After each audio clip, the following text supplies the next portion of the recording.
everybody. My co-host Hizuri and I are excited to be here today and even more excited to start our conversation. Our guest today is Juan Bendaña.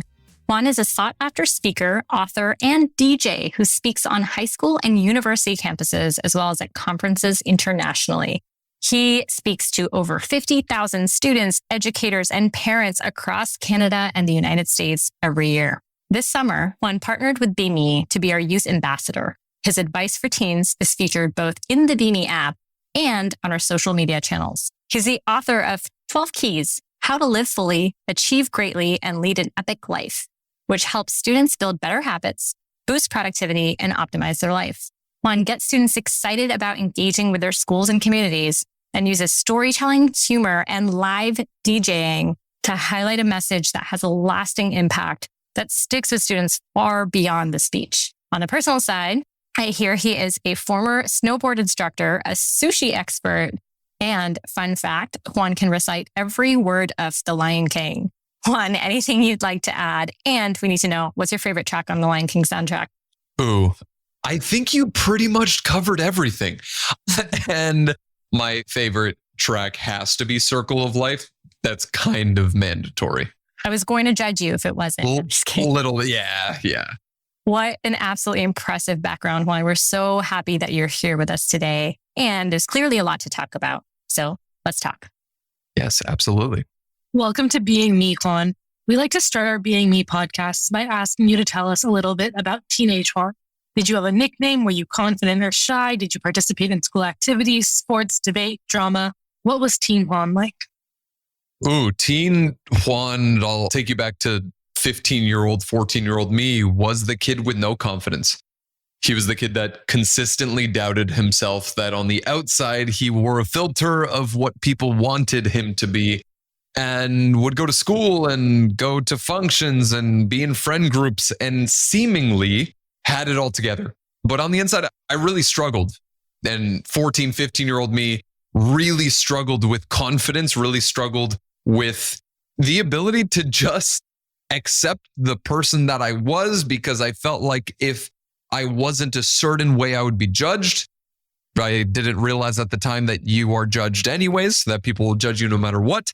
And I was that kid that was terrified of messing up, of not doing things correctly, and of speaking in front of groups, which is ironic because now that's what I do as a career. I am the speaker that used to be terrified of speaking, but I was really just afraid of being judged and people having a certain opinion of who I was and how I was perceived. So I really struggled internally in school. Externally, it seemed great and everything seemed like it was together. And, I had an amazing family and great friend group, but no one really knew of the struggle and the stress and the anxiety of just trying to be a certain way to fit into a box of what I thought people wanted me to be. And we can dive in a little bit to that story and sort of like what got us here now, because I feel like a lot of the students that I get to hang out with throughout a given year, a lot of them are kind of in that process and in that moment. But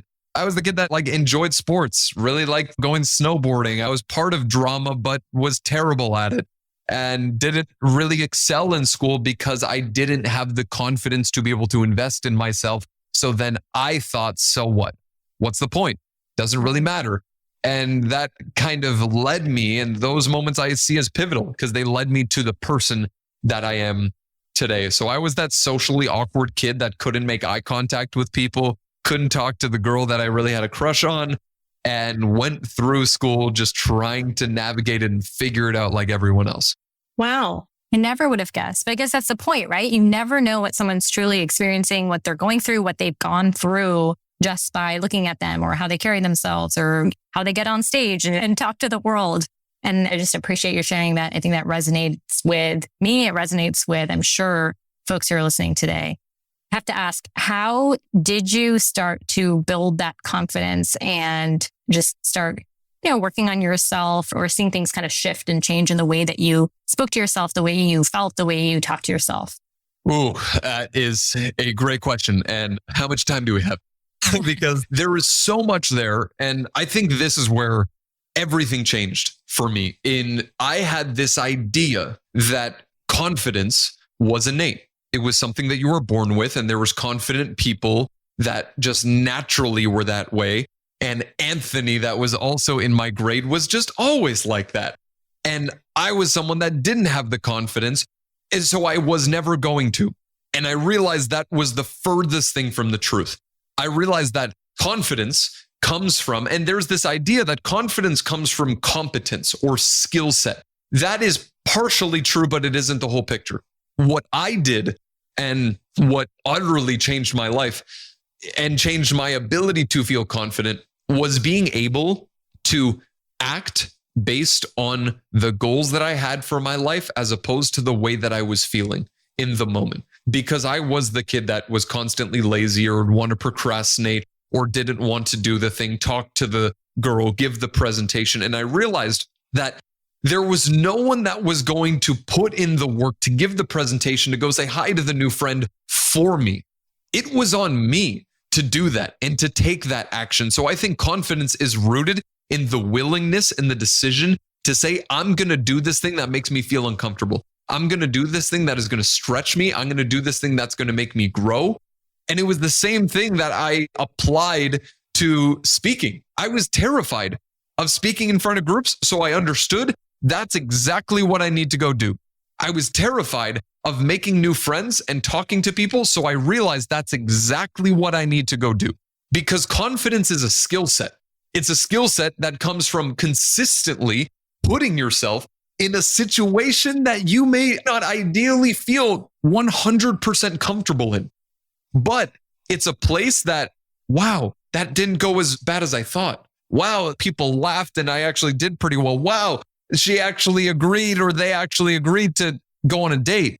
And it gives you feedback and it gives you proof. So I feel like what allowed me and what kind of led me to feel more confident was consistently taking action on things that I didn't necessarily have confidence in at the beginning, if that makes sense. I love that. And I love that you focused on the things that you can do to take action to build that confidence. That confidence isn't something that just happens to you or that you're innately born with and have or don't have, but it's something you can create, you can build, you can do the work, you can make that effort. And you highlighted some really concrete steps that I found really helpful.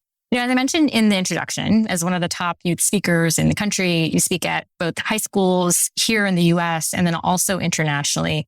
Can you share with us a little bit about the work that you're doing and what are some of the core messages that you want to deliver to teens? What's the one thing that you want teens to remember about one of your talks? I know you just spoke about confidence, but other nuggets for us would be really helpful. Yeah, I think it's important to kind of share where it was rooted in. Why I started doing this 7 years ago was to give the advice that I wish I got from someone I would actually listen to, because I would get all of this amazing advice. And looking back on it, I realized it was really helpful, but I didn't take it because it wasn't coming from the right person or the right vehicle. So I was like, wait, I can do that. And I can go give that message. So now in any of the schools that I go to, college, university campuses, high schools, student leadership conferences, my message is very simple. It is a few things. Number one, it is sort of this umbrella idea of building confidence, because I genuinely believe that confidence is the number one skill set that a student, but not only student, a human can build. If you have more confidence, you will feel happier. You will have better relationships. You will get further in your career. You will make more money. Everything improves. But built on that confidence, there are a few steps before that, which I think the first thing, it's really three things. Number one is taking ownership, and sort of what we were alluding to before, taking ownership for the things that you can actually do.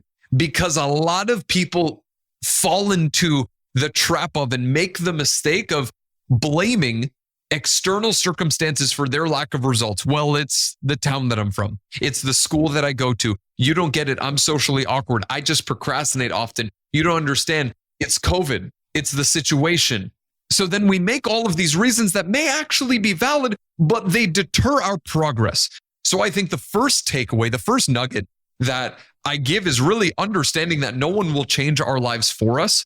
And yes, we can have amazing support systems. We can have amazing reasons like BeMe, literally. We can have incredible things that I wish I had when I was in school, but it's not enough. What needs to happen is you need to be able to take the action to open the app. You need to be able to take the action to call the friend. You need to take ownership to say, I'm going to do the work and I'm going to put in effort. I'm going to be the one that's going to read. I'm going to journal. I'm going to wake up earlier. I'm going to make a list of things I'm grateful for. So the first thing is taking ownership. The second thing is telling a different story, because the truth is that for whoever is listening to this, that if you were to talk to other people the way that you talk to yourself, you would have no friends. And I'm all for being kind to others. Don't get me wrong, but I think it is way more important to start by being kinder to ourselves. And I think that starts by telling ourselves a better story. Because it's never, when it comes to doing the things that we want or feeling better about ourselves or letting go of stress, it's always a story that we have in our heads about ourselves. So I do my best to try and get students to understand we need to change the narrative that we're making up in our heads, just like I'm afraid of the dark. No, you're not. You're afraid of the perception of something under the bed. That's a story. It is not rooted in facts. It is rooted in perception of the facts.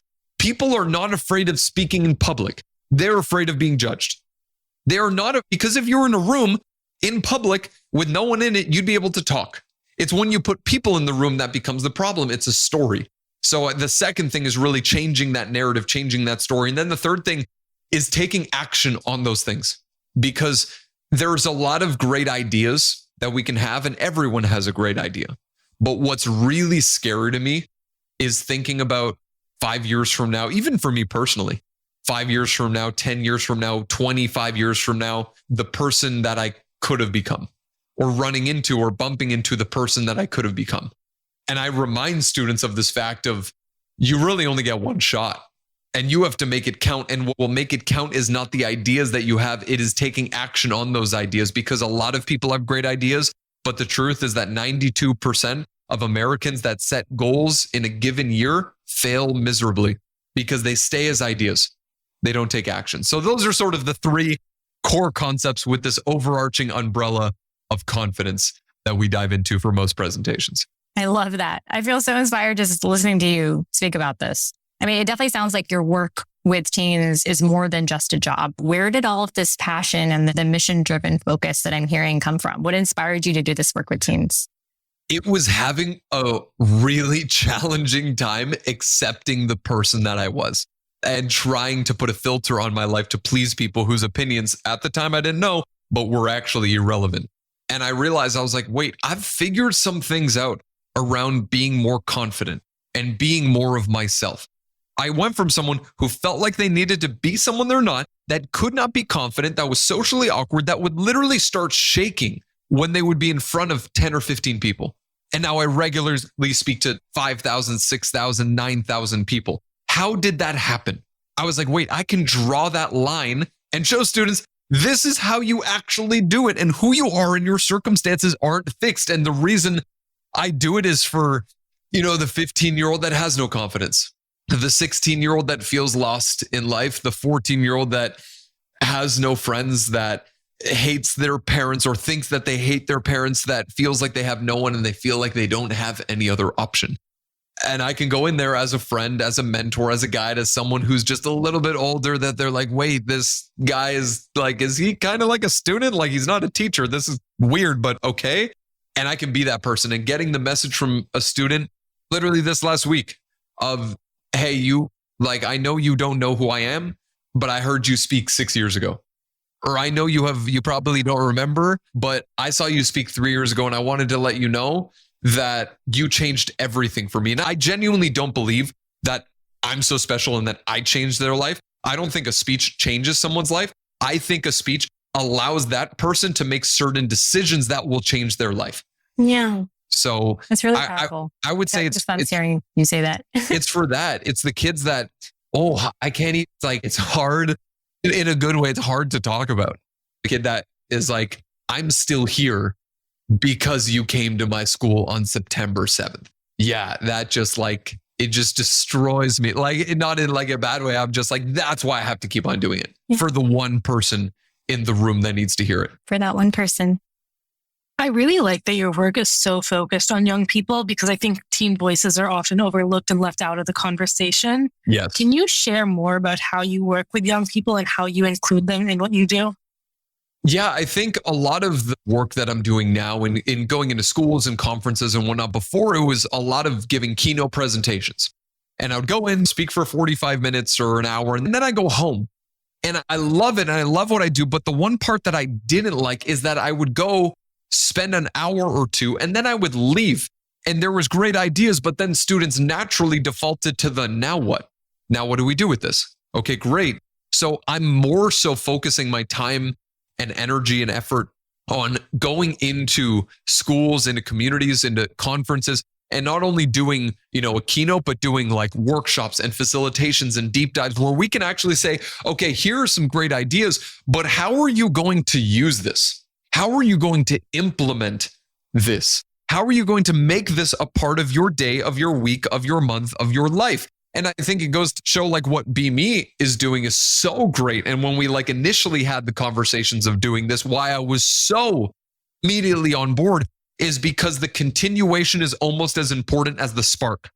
I think motivation expires, momentum compounds. Question that I get so often is, I don't feel motivated. Of course you don't. Of course you don't. Our brains are wired to look for what's wrong. They're a survival mechanism. So then when we wake up in the morning and we have no sort of like cognitive filter and we wake up, we're going to think of all of the things that we're stressed because we're in this mode of like, well, I've got to be safe. So then what do our brains do? It looks for the person that cuts us off in traffic.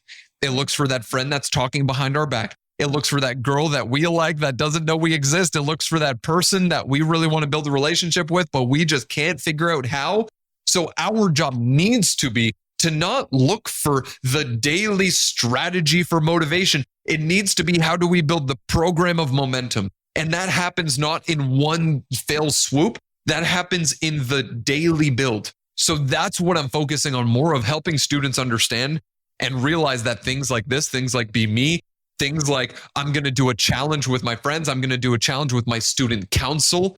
I'm going to build this as something that's more than just today, is really where I'm focusing on my efforts, on having them look at this as, this isn't a one-off thing. This is something I need to continue on. And now I'm looking through every project that I do and the book that I'm working on with this literary agent for 2023, 2024, and more programs and things that I want to build are all through that lens of how do we create the daily wins that contribute to momentum, as opposed to the one-off wins that create temporary motivation. That's so important. I also really like that you just structured your response around what you heard from one of the teens that listened to you speak. I want to hear a little bit more about that, because I'm sure that your DMs are blowing up with questions from teens after each of your talks, after your social media posts. What else are you hearing other than motivation and confidence as top concerns of teens? And are you hearing different concerns from boys versus girls versus teens who are non-binary? Or what about urban, suburban, rural teens? Or are there universal concerns that you're hearing are shared by all teens, no matter what their background is? Yeah, I think universal concern across the board, bar none. Doesn't matter in a school of 100 in rural Saskatchewan in Canada, or a massive school that feels like a college or university in Nevada.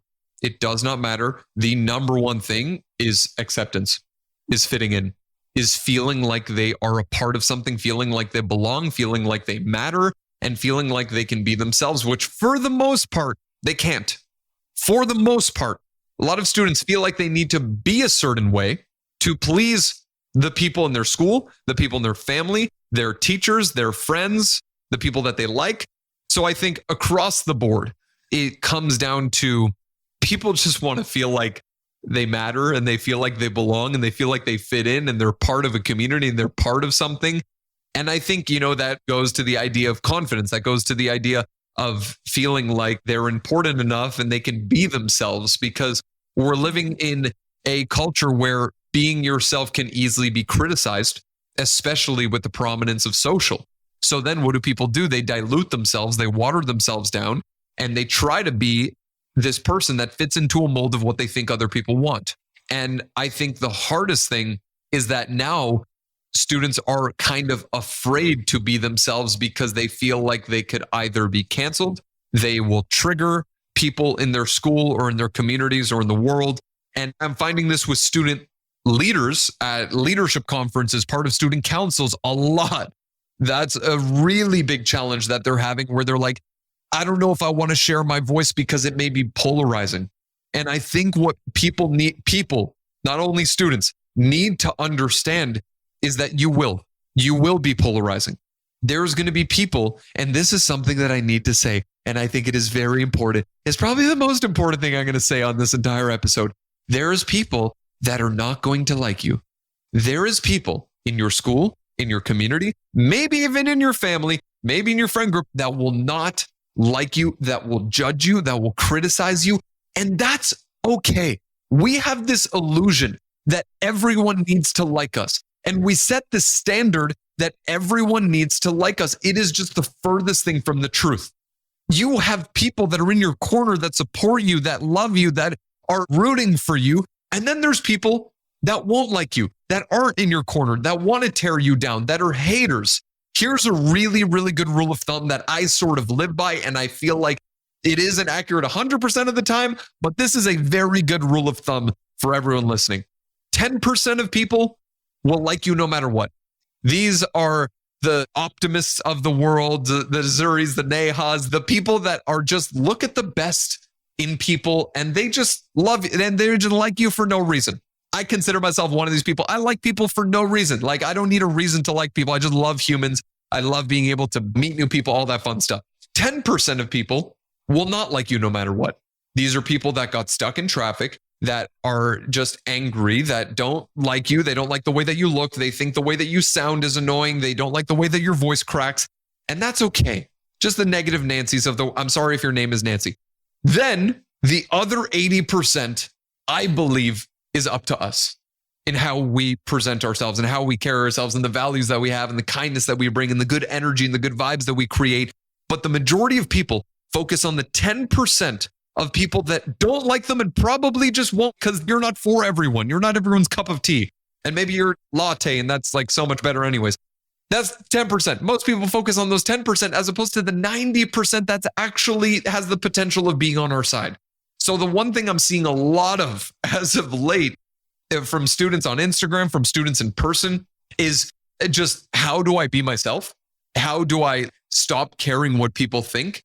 And I think it's a lot easier said than done. But I think a core tenet of that is understanding that there are people that won't. And it's not an attractive thing to hear. And it's not a fun thing to hear. And it's not positive. And I consider myself a super positive person. But it's the truth. It's the reality. There are people that just won't like you. And making that idea wrong and thinking that they should and trying to convince someone that won't like you no matter what to like you is a losing proposition.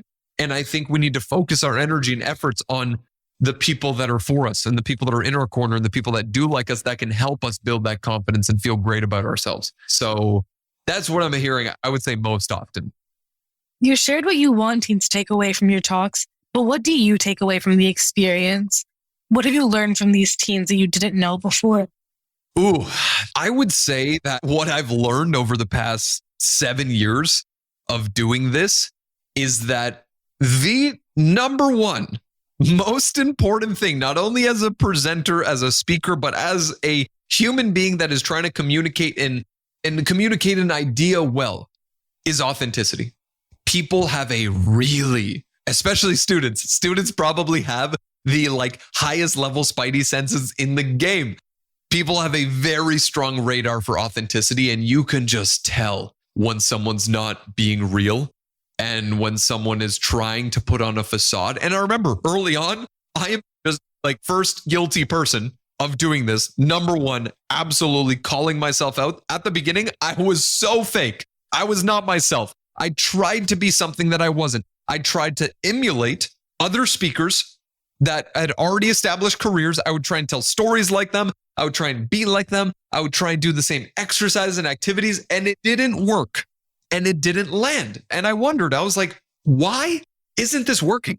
Why aren't presentations, why aren't they going well? And I realized it wasn't skill set. It wasn't the stories.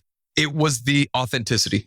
And now in doing presentations now, I've realized the best speeches that I've ever given are the ones where I feel most myself.